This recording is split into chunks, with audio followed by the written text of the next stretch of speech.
Hello and a massive, massive congratulations. Seriously, if you're watching this, you have done something amazing. You've gotten through the whole Australian care visa process. That's a huge deal, and now we're going to walk you through exactly what happens next. So, let's jump right in. So you've got that visa grant letter in your hands. What a feeling, right? You've been waiting for this moment. But with that incredible news comes a pretty big question. Okay, so what do I do now? Think of this as your personal roadmap for this exciting new chapter. All right, first things first. Before you get too carried away booking flights or picturing your new life, there are a couple of really crucial things you need to nail down.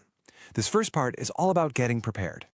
Now, I know this sounds super basic, but you'd be surprised how easy it is to overlook the fundamentals when you're excited. So before you do anything else, just double check, okay?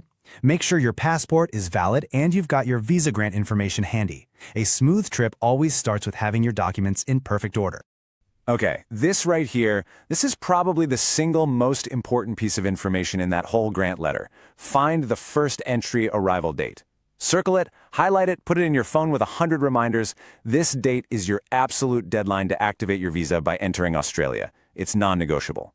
And, this is a very real worry for a lot of people. Life happens, right? Delays pop up. So what on earth do you do if that date is getting closer and you just know you're not going to make it? First, don't panic. There's actually a process for this. The Department of Home Affairs has a specific plan for this situation. So here's the deal. First, you have to wait until you're inside that 3-month window before your entry deadline. Once you're there, you can submit an official request for something called a Travel Facilitation Letter. If it gets approved, that letter basically gives you a brand new 12-month window to make your first trip to Australia. Okay, so you've got your documents sorted, you're traveling within your approved dates, and you've landed. Welcome! Now let's talk about that moment you step up to the immigration counter at the Australian border. This is a must-do for every single person arriving in the country. They'll most likely give you this card on the plane before you land. Just make sure you fill it out completely and honestly. It's an official legal document and a key part of the whole entry process. Now listen up because this is so important, especially for New Zealand passport holders. You absolutely must tell the immigration officer that you are entering Australia on your granted carer visa.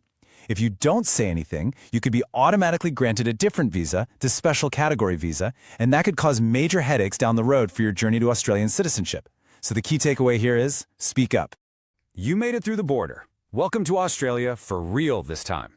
Your life as a permanent resident has officially kicked off. So what does that actually mean for you day to day? Let's break it down. You're going to want to remember this acronym, VEVO. That's VEVO. It stands for Visa Entitlement Verification Online, and it's going to be your best friend for keeping track of your visa. You can use this official government site to check all your visa details and conditions anytime you want. It's the one true source for your immigration status. Now, this is a really cool and important point. The second that grant notification hit your inbox, you became an Australian permanent resident. That's right. Your residency didn't start when you landed. It started on the day of the grant. That's a powerful status to have from day one. And with that status comes a whole set of rights and, you guessed it, responsibilities. You now have the right to work and study here, and you're protected by Australian workplace laws, which is fantastic. On the flip side, you and your family have to obey all Australian laws and, of course, stick to any conditions attached to your visa. Here's a quick but important heads up, just to help you plan. Even though you're a permanent resident, there's usually a waiting period before you can access certain government payments and benefits. For the nitty-gritty details on that, you'll want to check in with the government agency called Services Australia. So now that you're settling in, it's the perfect time to start looking ahead. Your permanent residency is basically the key that unlocks your long-term future here, including things like international travel and even becoming an Australian citizen.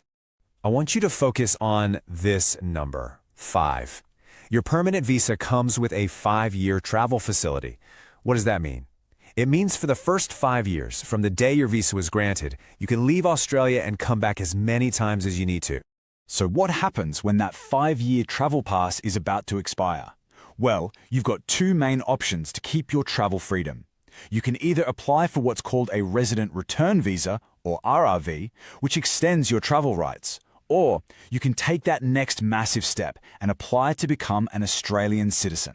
Whoa, okay, this is a critical distinction, so let's be super clear. Remember we just said your permanent residency started the day your visa was granted? That is true, but, and this is a big but, for the specific purpose of calculating your eligibility for citizenship, the clock actually starts ticking from the day you physically enter Australia on this visa. It's a subtle difference, but it's an absolutely vital one. And here's one of the most wonderful things about your new status.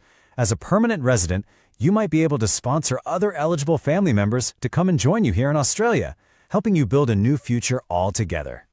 Look, you have navigated a really complex system for the most important reason there is, to care for someone you love. You have earned this. Your journey to Australia is now complete, but your story in Australia is just getting started.